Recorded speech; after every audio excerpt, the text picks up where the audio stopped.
We have something truly special to share with you. We will be diving into the mystical world of ancient wisdom as we explore the enigmatic Emerald Tablets of Thoth. The Emerald Tablets are a collection of ancient texts that are said to contain profound knowledge and insights from Thoth, the ancient Egyptian god of wisdom. These tablets have captivated the minds of historians, researchers, the spiritual seekers for centuries. And there's the exciting part. Today we'll be reading the Emerald Tablets together for the very first time. I am just as eager to discover their secrets as you are. So let's embark on the journey of ancient wisdom together. Before you begin, make sure you grab yourself a comfortable seat, perhaps a cup of tea, and get ready to immerse yourself in the words of Thoth. The Emerald Tablets of Thoth the Atlantean. Preface to the original, The Emerald Tablets of Thoth the Atlantean. The history of the tablets, translated in the following pages, is strange and beyond the belief of modern scientists. Their antiquity is stupendous, dating back some 36,000 years BC. The writer is Thoth, an Atlantean priest king who founded a colony in ancient Egypt after thinking of the mother country. He was the builder of the Great Pyramids of Giza, erroneously attributed to Cheops. In it, he incorporated his knowledge of the ancient wisdom and also purely secreted records in instruments of ancient Atlantis. For some 16,000 years, he ruled the ancient race of Egypt, from approximately 50,000 BC to 36,000 BC. At that time, the ancient barbarous race among which he and his followers had settled had been raised to a high degree of civilization. Thoth was an immortal, that is, he had conquered death, passing only when he walked, only when he wheeled, and even when not through death. His vast wisdom made him rule over the various Atlantean colonies, including the ones of the South and Central America. When the time came for him to leave Egypt, he erected the Great Pyramid over the entrance of the Great Halls of Amenti, placed in his records and appointed guards of his secrets for among the highest of his people. In later times, the descendants of these guards became the Pyramid Priests, by which Thoth was deified as the god of wisdom, the recorder, by those of the age of darkness which followed his passing. In legend, the halls of Amenti became the underworld, the halls of gods, where the soul passed and death for judgment. During later stages, the ego of Thoth passed into bodies of men in the manner described in the tablets. As such, he incarnated 3 times, in his last being known as Hermes, the thrice born in his incarnation. He left the writings known to modern archaeologists as the Emerald Tablets, a far lesser expression of ancient mysteries. The tablets translated into the work are 10 which were left in the Great Pyramid, in the custody of the Pyramid Priests. The 10 are divided into 13 parts for the sake of convenience. The last 2 are so great and far-reaching in their importance. The tablets translated in the work are 10, which were left in the Great Pyramids in the custody of the Pyramid Priests. The 10 are divided into 13 parts for the sake of convenience. The last 2 are so great and far-reaching in their import that at present it is forbidden to release them to the world at large. However, in those contained herein are secrets which will provide of inestimable value to the serious student. They should be reading. The tablets translated in this work are 10, which were left in the Great Pyramids in the custody of the Pyramid Priests. The 10 are divided into 13 parts for the sake of convenience. The last 2 are so great and far-reaching in their import that at present it is forbidden to release them to the world at large. However, in those contained herein are secrets which will prove of inestimable value to the serious student. They should be read not once but 100 times, for only thus can the true meaning be revealed.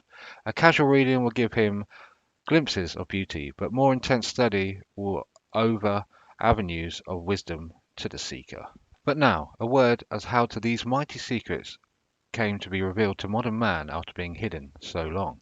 Some 1300 years BC, Egypt, the ancient Kem, was in turmoil, and many delegations of priests were sent to other parts of the world.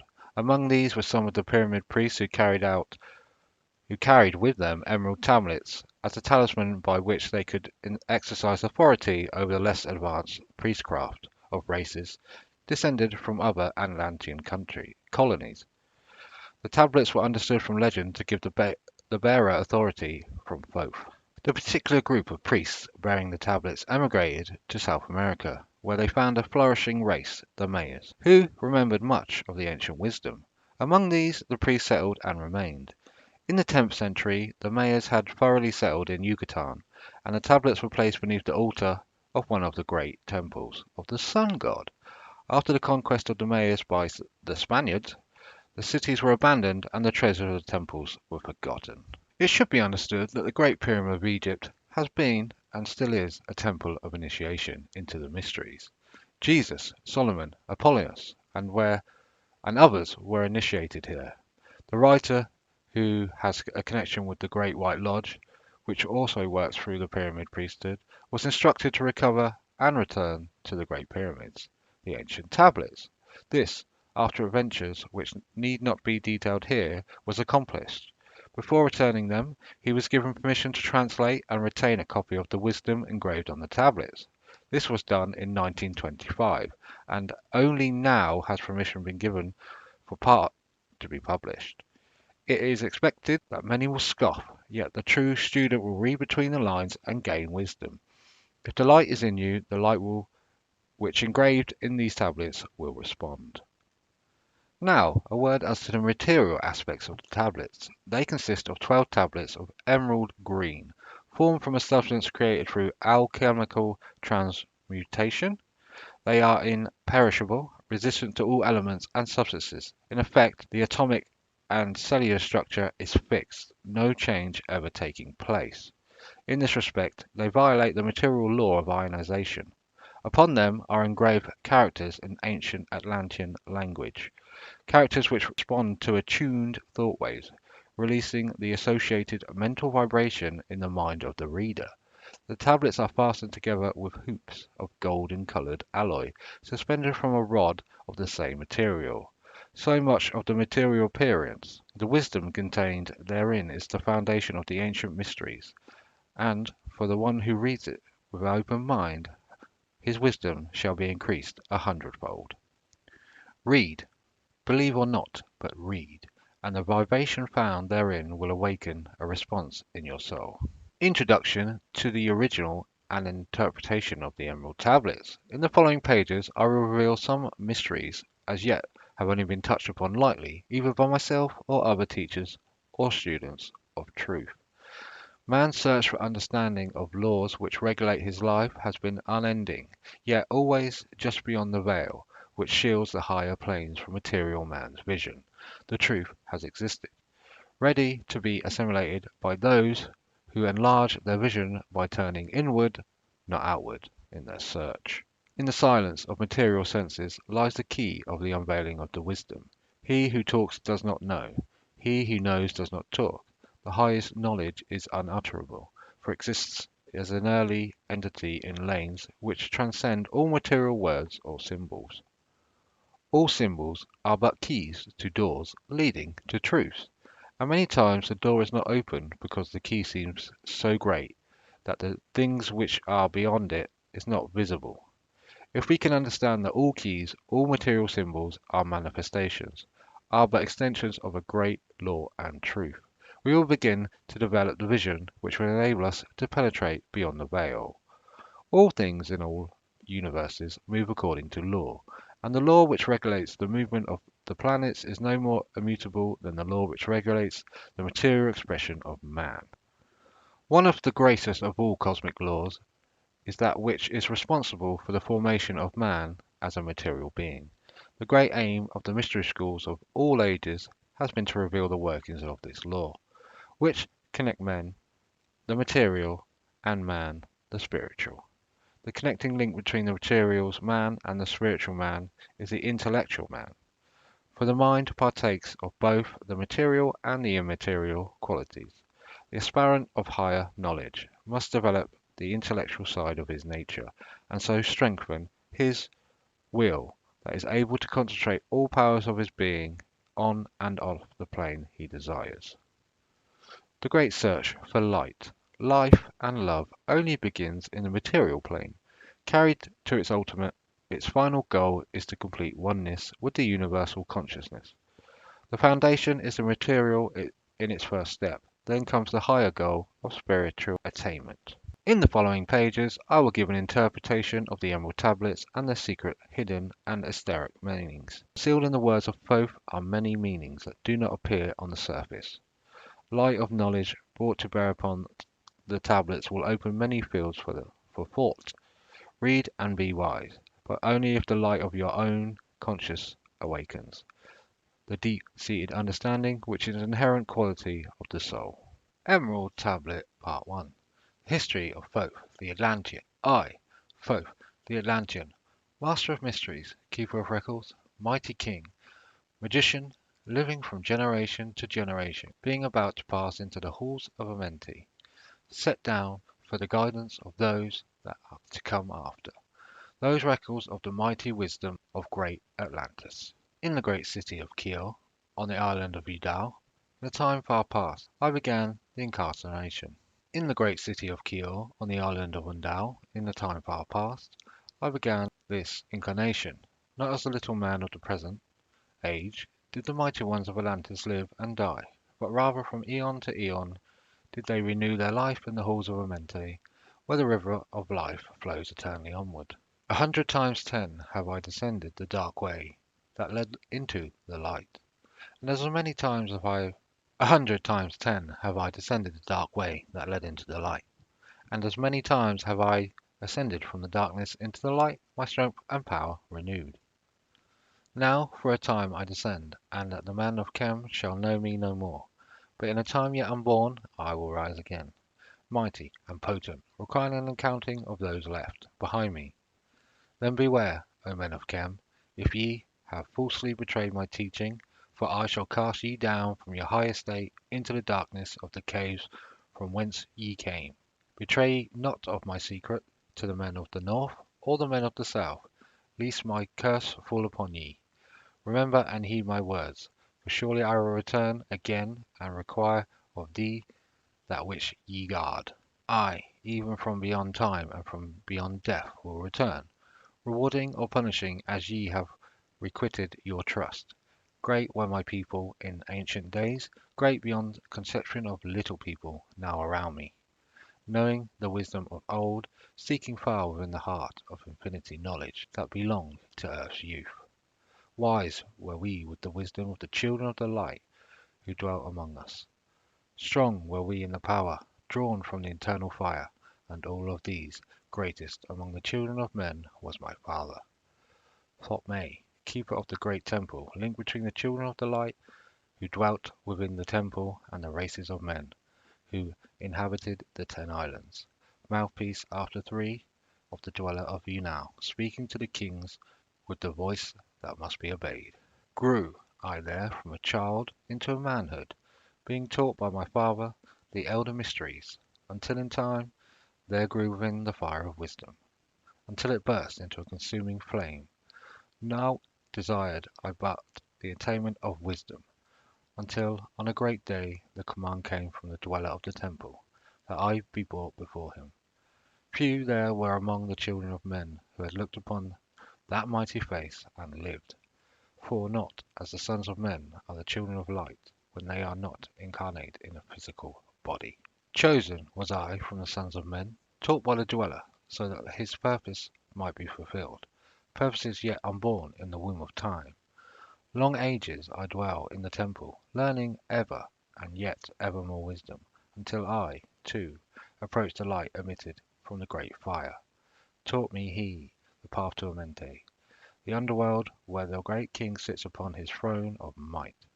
Deep I bowed in homage for the lords of life and the lords of death, receiving as my gift the key of life. Free was I from the halls of Amenti, bound not by death to the circle of life. Far to the stars I journeyed until space and time became as naught. There, having drunk deep on the cup of wisdom, I looked into the hearts of men, and there found a greater mysteries, and was glad, for only in the search of truth could my soul be stilled, would the flame be quenched. Down through the ages I lived seeing those around me taste the cup of death and return again in the light of life. Gradually from the kingdoms of Atlantis passed waves of consciousness that had been one with me, only to be replaced by the spawn of a lost star. In obedience to the law, the world of the Master grew into a flower. Downward into the darkness turned the force of Atlanteans, until at last his wrath arose from his Agwanti, the Dweller. This word has no English equivalent. It means a state of detachment. Speaking the word, calling the power, deep in Earth's heart, the sons of Amente heard, and hearing, directed the changing of the flower of fire that burns eternally, changing and shifting, using the logos until the great fire changed its direction. Over the world then broke the great waters, drowning and sinking, changing Earth's balance until only the Temple of Light was left standing on the great mountain of Undao, still rising out the water. Some there were some there were who were living, saved from the rush of the fountains. Call me then the Master, saying, Gather ye together my people, take them by the arts ye have learned of far across the waters, until ye reach the land of hairy barbarians, dwelling in caves of the desert. Follow the plan that ye know of. Gathered I then my people, and entered the great ship of Master. Upward we rose into the morning. Dark beneath us lay the temple. Suddenly over it rose the waters, vanished from earth, until time appointed was the great temple. Fast we fled towards the sun in the morning, until beneath us lay the land of children of Chem. Raging, they came with kudugals and spears, lifted in anger, seeking and slay, and utterly destroy the sons of Atlantis. Then I raised my staff, and directed a ray of vibration, striking them still in the tracks, as fragments of stone in a mountain. Then spoke I to them in words calm and peaceful, telling them of the might of Atlantis, saying we were children of the sun and its messengers. Cowed I them by my display of magic science, until at least my feet they grovelled, when I released them. Long dwelt we in the land of Chem, long and yet long again, until obeying the commands of the Master, who while sleeping yet lives eternally, I sent from me the sons of Atlantis, sent them in many directions, that from the womb of time wisdom might rise again in her children. Long time dwelt I in the land of Chem, doing great works by the wisdom within me. Upward grew into the light of knowledge the children of Chem, watered by the rains of my wisdom. Blasted I then a path to Amenti, so that I might retain my powers. Living from age to age, a son of Atlantis, keeping the wisdom, preserving the records. Great grew the sons of Chem, conquering the people around them, growing slowly upwards in soul force. Now, for a time, I go from among them into the dark halls of Amente, deep in the halls of the earth, before the lords of the powers, face to face once again with the Dweller. Raised I high over the entrance, a doorway, a gateway, leading down to Amente. Few there would be with courage to dare it. Few past the portal to dark Amente. Raised over the passage, I, a mighty pyramid, using the power that overcomes earth force. Deep and yet deeper placed I a force house or chamber. From it carved I a circular passage, reaching almost to the great summit. There in an apex set I the crystal, sending the ray into time-space, drawing the force from out of the ether, concentrating upon the gateway to Amente. Other chambers I built and left vacant to all seeming, yet hidden within them are the keys to Amente. He who in courage would dare the dark realms, let him to be purified first by long fasting. Lie in a sarcophagus of stone in my chamber, then to reveal I to him the great mysteries. Soon shall he follow to where I shall meet him. Even in the darkness of earth shall I meet him. I, Thoth, Lord of Wisdom, meet him, and hold him and dwell with him always. Built I the great pyramid, patterned after the pyramid of earth force, burning eternally, so that it too might remain through the ages.